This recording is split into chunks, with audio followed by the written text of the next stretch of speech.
through my presentation, so I thought I might come down a little bit, and it's much more intimate. Let me first of all thank you all for coming. I see some of my colleagues here, so it's nice to see you all. I'd like to thank Dr. Pushkar for inviting me and Vivek Menezes for insisting that I should say something today. So thank you very much for having me today. Today's presentation today is on Raja Ravi Verma and art of intervention. Now, how many of you are familiar with Raja Ravi Verma? Are you all familiar with Raja Ravi Verma? Yes or no? No?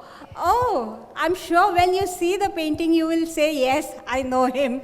Because I don't think anybody can miss out Raja Ravi Verma. You can miss Picasso, you can miss Mona Lisa, but you can't miss Raja Ravi Verma. But my today's talk is actually not about Raja Ravi Verma. It's about the art of intervention. The reason I have taken this topic was because when Vivek suggested me that you speak something on art and mythology, because that is the way I'm connected with, and mostly younger crowd would be there to listen to you. So what I wanted to know indirectly to answer a question which is often thrown at me is, what is the use of studying art? You know, I get this question all my life, you know, what is the purpose of studying art? Anybody can do art. You know, that kind of question is always asked. Ask any artist and you will come to know that they have faced this question sometime in their life.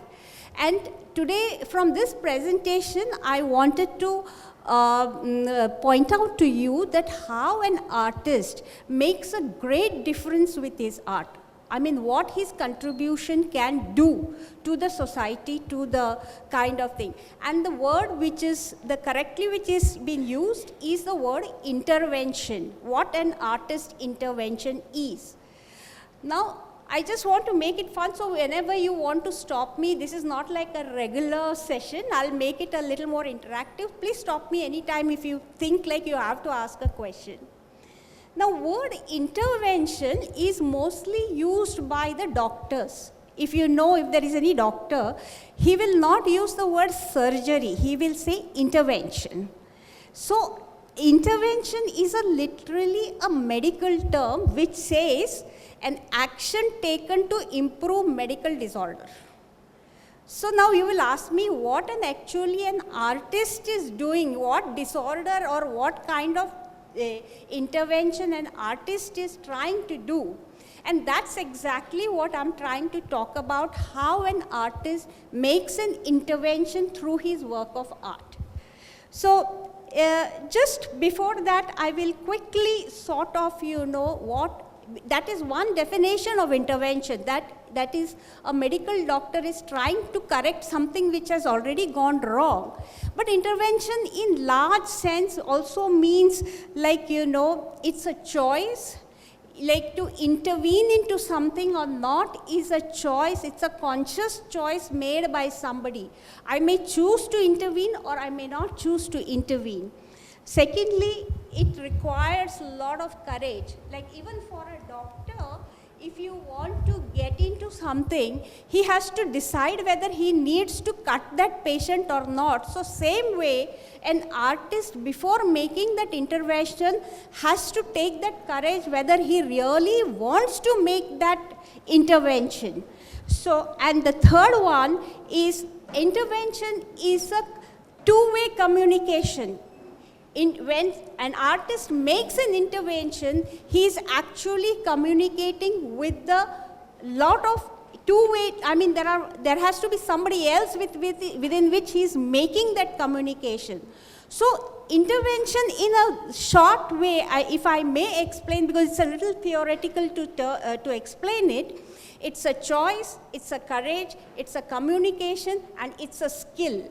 And let us see how we sort of, when we look at Raja Ravi Verma's work, how he has employed these techniques to what happened? Okay. I want to start with this image. Do you think this is Raja Ravi Verma? No. So, do you know who it is? Can you see the work? Can you see that image? No? Anybody knows this image? No? It's not an Indian image, that's why. Actually, this is a god called Janus. He is an ancient Roman god with having two faces. Of one face, if I may just point out, to the one which is facing in the front and the one which faces the back. The one which is facing the front is your future, the one who's constantly looking at the future, and the one which is looking at the past, which is like a little elderly man, he's looking at your past. So this particular god Janus actually is looking at the two sides of the reality. He is looking at the present, in the future, and he's also looking at your past. I feel every artist, every creative person is in the state of Janus, because he's also looking at how to take this artistic practice or the creative ideas in the future, but he's also looking at what has already been given to him in the past. So I want to posit Raja Ravi Verma as the artist who was looking at the future, but who had the burden, or rather the onus, of how to carry the past of Indian history or mythology, to be very specific. I think now you know what I'm talking about, because you said that initially you don't know Raja Ravi Verma. Now if I tell you this is Raja Ravi Verma's painting, and I'm sure at least 50% of you will say, yes, I have seen it, right? You've seen this work or no? Still no? No? Then you have to seriously.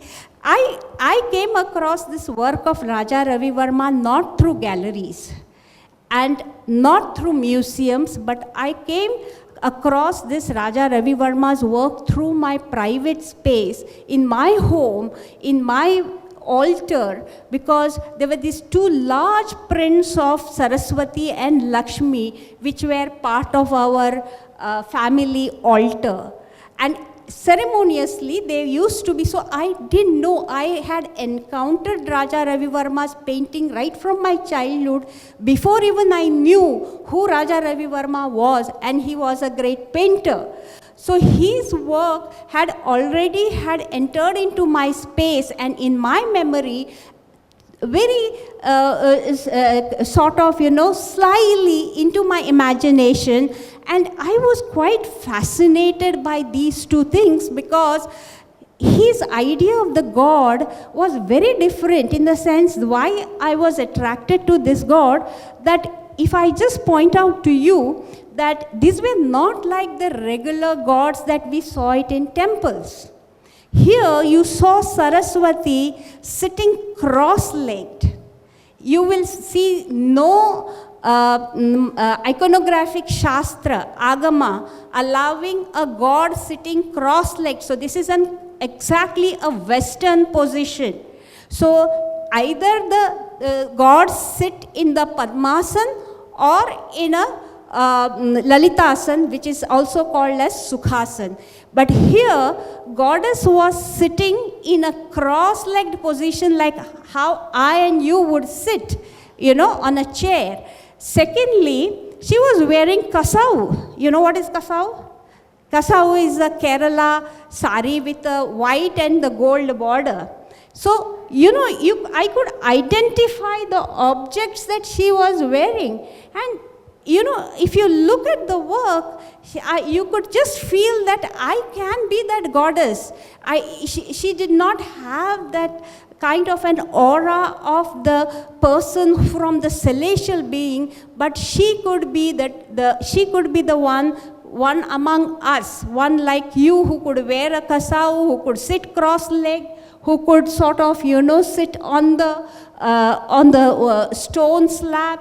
I mean to say, if you observe the image, and this image was being worshipped like any other image, icon which is there in my altar. So the familiarity and also the comfort of knowing that the gods and goddesses can be like you and me had attracted to me to this image.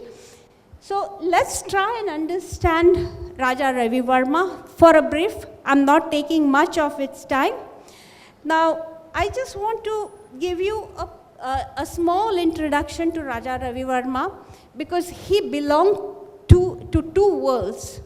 He was not a royal, he was not a Raja by birth. He was not Raja. Raja was a kind of this thing which was given by the British to him, because he was the king of the painters.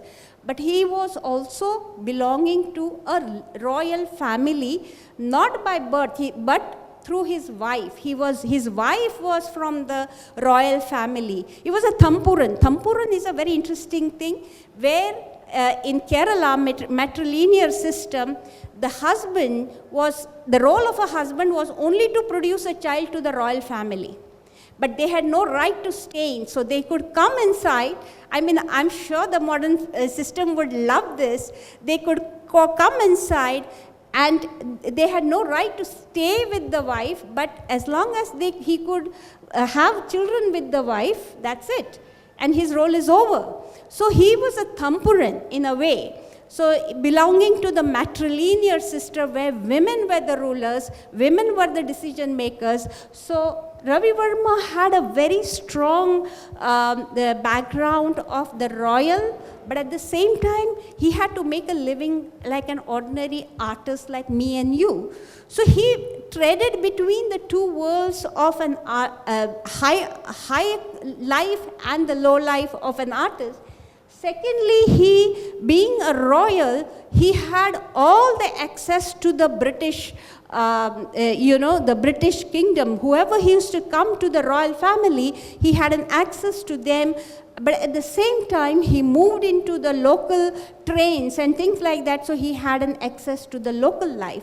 So what I'm trying to point out in a short way was Ravi Verma actually treaded two worlds. Like Janus, who could see the future and the past, Ravi Verma's life was actually traveling between these two worlds of British high life kind of a thing. Also, because of his access to the royal thing, he had access to the Trivandrum art collection. He had an access to the printed books. And at the same time, he was trained in the Sanskrit literature.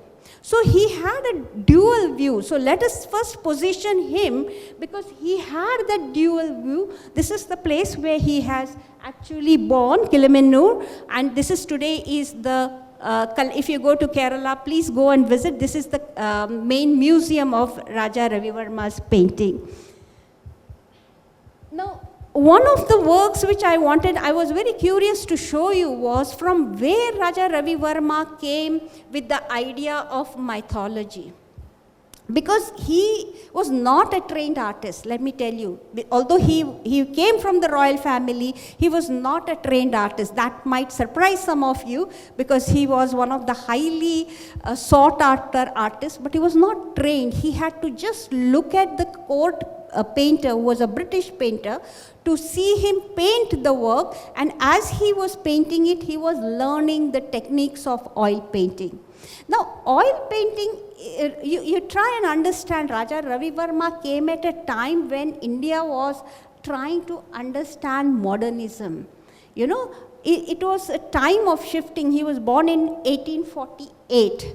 So at that time, the Britishers had already started painting in oil works, and it was not accessible to the Indian artists. Now, oil painting does two things. One thing is that it gives you a very good quality of realistic work.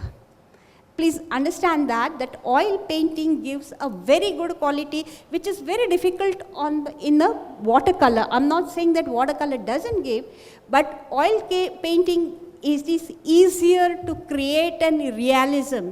Now, all this while, the Indian art scene had completely ceased because the court patronage had stopped. All the small rulings in India, the kings had become very weak, and the British had already taken. The artistic scene in India had totally ceased to say, and India did not have a good art, visual art language to say it is our kind of art. Now, Raja Ravi Verma, who had an access to the British court painters, had learned the technique of oil painting, but he was also trained in the Indian mythological thing. So he could bring these two things together. And the first painting which Raja Ravi Verma himself has said that I was so taken by and impressed by was these drawings by a British artist called Matthew and Moses Houghton. These are etchings, and you can see Brahma drawn in this. These are still, Edward Moore is still very famous. You can still get a print of him. And these are some of the drawings, and when he looked at the Brahma, he felt that, Arey, Brahma looks like me and you. He looks very realistic. The realism in the drawing was so different from the miniature skill that is the kind of intervention that Ravi Verma thought needs the Indian art scene. The ushering of the new taste. Now, you can look at the kind of work which Ravi Verma was already doing this. Now, interestingly, by late 1875 or 80, the Bengal were looking for a kind of a Indian art, the new modern Indian art. And that's the time when Ravi Verma was doing this realism. Balendranath Tagore thought that this is the new taste of India. Like, if you look at it, even today we are talking about new India. So I think 100 years back, we were also looking at what is the new India, modern India, and this is where Balendranath, one of the Tagore's uncle of Gagendranath and Rabindranath's brother's son, he said that Raja Ravi Verma is the right person who can define what is Indian art. Also, the middle class of India had become very restless to understand what should be the Indian art, the look of the Indian art, because we were struggling with the miniatures. The miniatures had totally vanished. So what should be the way the Indian art should look like in a global scenario? So this is where, and now, if I may, I know all of you are much younger crowd, so you may not be knowing the theoretical thing, but if you know John Berger, you can see Ravi Verma using some of the women looking straight into the eyes. Especially look at this. Look at this work. She is looking at the viewer. She is enticing the viewer. So if you know the Bergerian theory of ways of looking, you will see Raja Ravi Verma's paintings fit within those context of the European art sensibilities. So you can see how Raja Ravi Verma was gradually shifting from the Indian sensibilities to the European sensibilities. But he was using the Indian theme. Now, intervention, as I said, is a two-way communication. When I said that Raja Ravi Verma was trying to communicate to the masses, to the critics, but he was not just communicating to the Indian people, but he was also communicating with the Britishers. And I can tell you, this is the painting of his daughter. This is Mahaprabha. And this painting was, it got an award, but you know what, the interesting part of this painting was, when it was being selected, one of the critics said that if you send it to Britain, you will not get an award because a family portrait in London will always have a dog. So actually, he never had a dog in the house.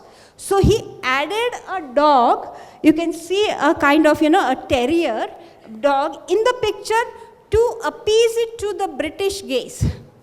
So he was also trying to please the British gaze through his paintings to say that, you could see the certain elements, like the dog was never part of his family.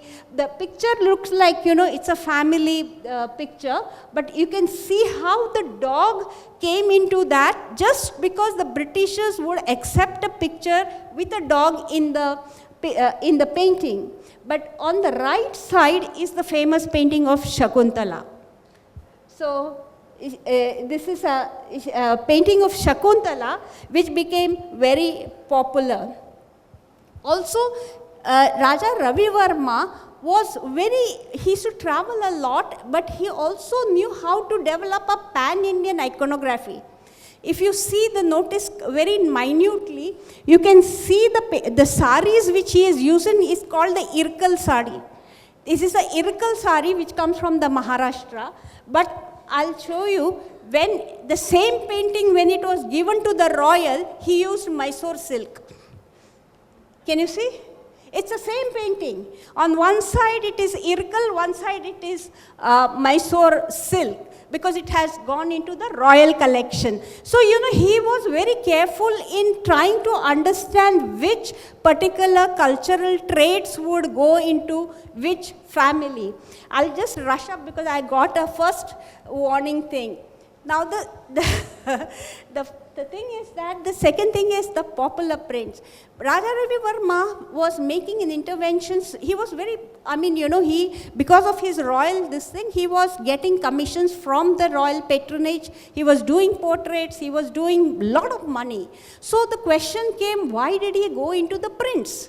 Why he wanted his prints to be so popular? And that is where it comes that he just didn't want to make paintings for the rich. He also wanted to reach out to the masses. And he knew that his masses wouldn't be able to afford that print or painting. So he created popular god prints which know. And that's why the Ravi Verma's intervention becomes, today he is considered to be the father of the popular art of India.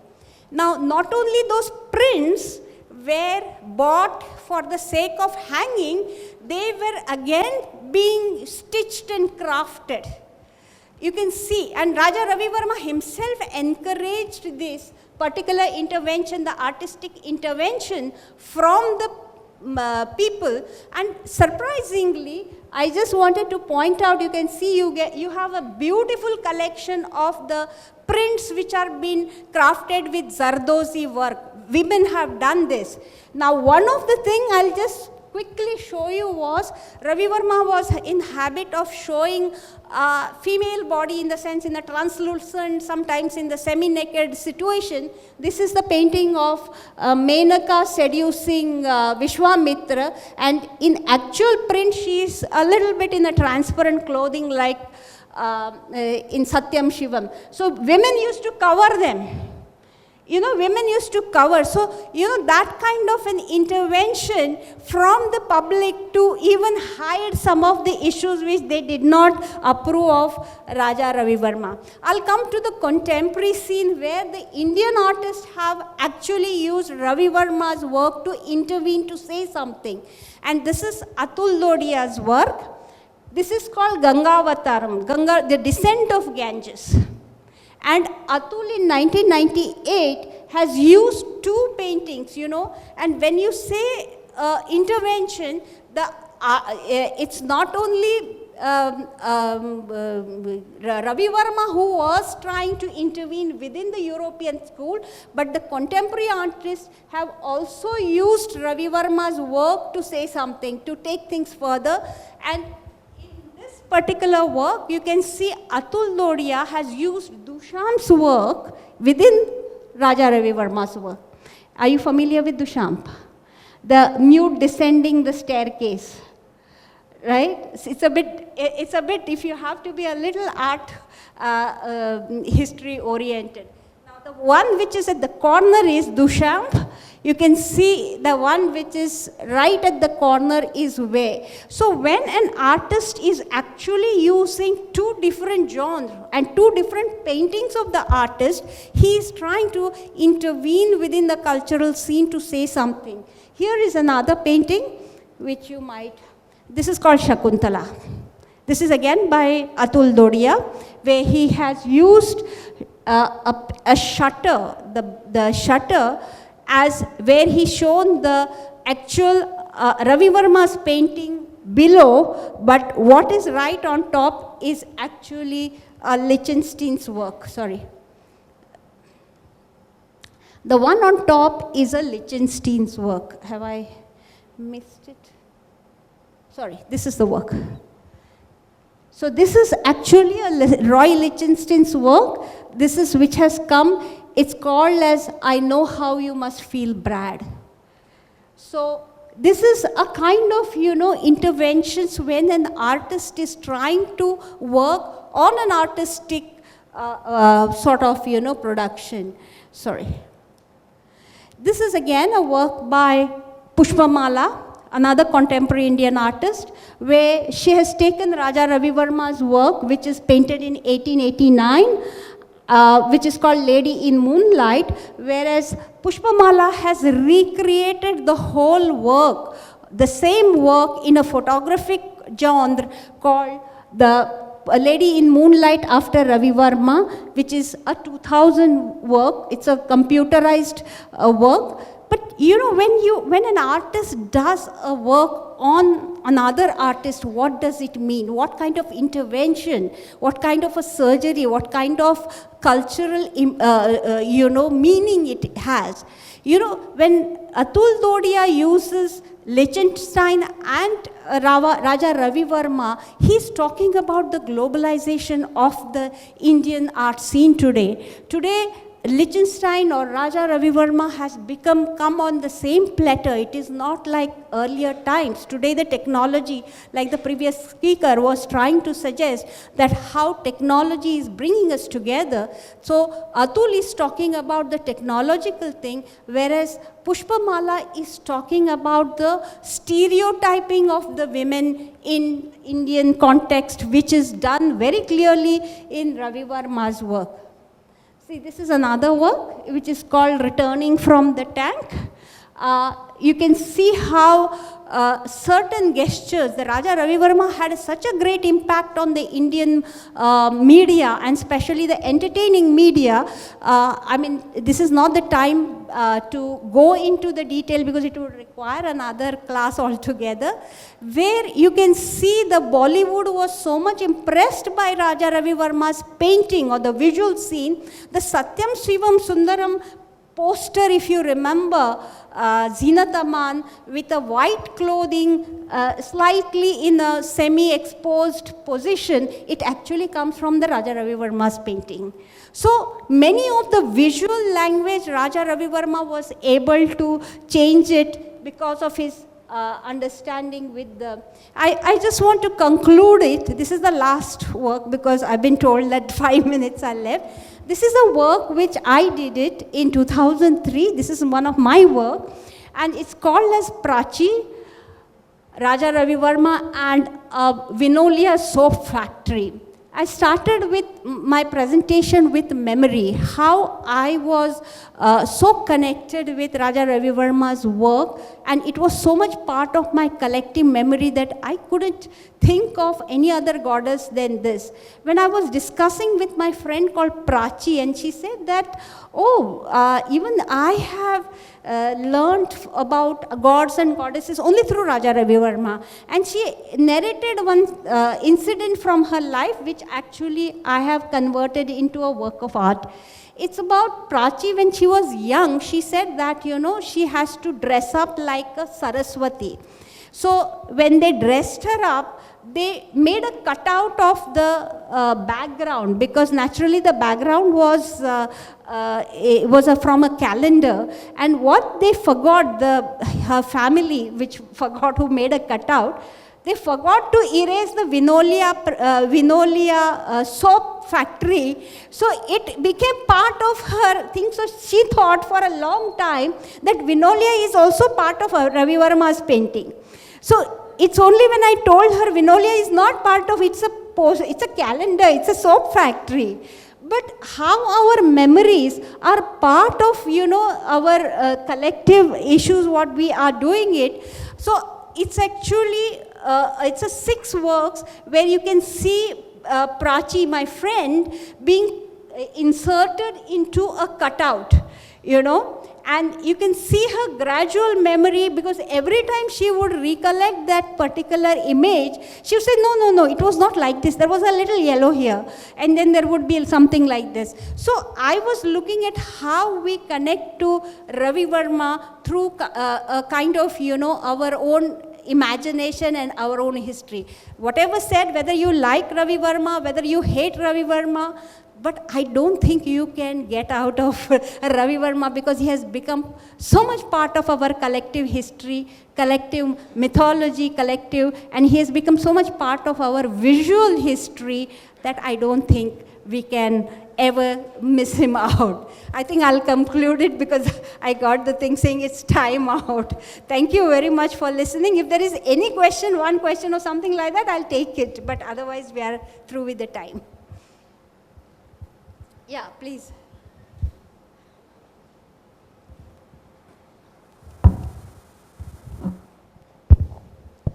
Hi. Hello. So my question is, Ravi Verma, his works are kind of, you could say, academic art, right? That's what the genre it falls under. So my question is, how would it be any different from, the others? That is, so basically, academic art is what neoclassicism and romanticism together. Yeah. So how would that be different, as in terms of having an actual sculpture in front of you, and as opposed to paintings? I'm not too sure whether I have understood your question correctly. I haven't framed it. Yeah, what you're trying to say is basically the Ravi Verma's art falls within a genre of a traditional classical realism. And but what is the second part? I didn't get it. So basically, what I'm trying, I don't get the. I can't ask. I suck at asking. Okay, no problem. It's okay, Thank you. thanks. So, Kamal, you have a question, I hope. Yeah, please. You made a comment somewhere in the presentation about the portrayal of the women. So many a times he's been accused of objectifying women, Indian women especially, the way it's shown in very erotic positions and everything. So how you take that argument, what is your opinion? It's a very interesting question, and I do one session with them, women of Ravi Verma. And to answer your question, I can say that, because Ravi Verma came from a matrilinear kind of a background, he was used to very strong women who were even had their own sexual preferences. As I said that, they could choose their mate. So his idea of women was very strong women. As I said, they would straightway look into the eyes of the viewer. So now the question is there were two things. One thing was Kerala had that, at that same time, Kerala had that political issue of the upper garment riot.